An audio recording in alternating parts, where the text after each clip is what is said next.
Hi guys! Welcome back sa channel ko. Sasagutin natin ang isang madalas na tanong. Scam ba ang AIM Global Group of Company? Una sa lahat, klaruhin natin.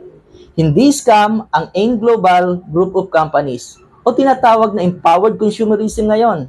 Dahil registered ito sa SEC, Securities and Exchange Commission. May mga opisina dito sa Pilipinas at pati na rin sa iba't ibang bansa. May FDA-approved health and wellness products tulad ng mga food supplements at iba pang consumable goods. Ano ba ang business model nila? Gumagamit sila ng multi-level marketing o MLM system. Legal ang MLM hanggat may tunay na produkto na binebenta.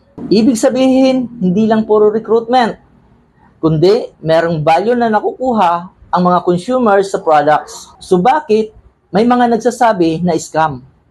Kadalasan, dahil may mga nagre-recruit na sobrang mag-overpromise. Sinasabi nila na yayaman ka agad o easy money.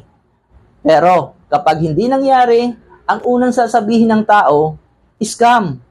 Ang totoo, MLM is still a business. Kailangan pa rin ng effort, tamang strategy, at consistency para kumita. Bago sumali sa kahit anong MLM company, aralin muna ang system, products, at business model. Huwag basta umasa sa promise ng ibang tao.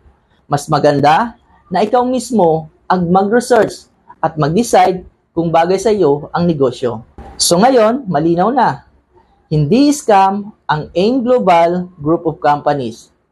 Legit siya, pero hindi siya get rich quick scheme.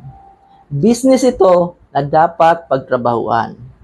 Kung may natutunan ka sa video na to, don't forget to like, share, and subscribe para updated ka pa sa mga susunod kong educational content.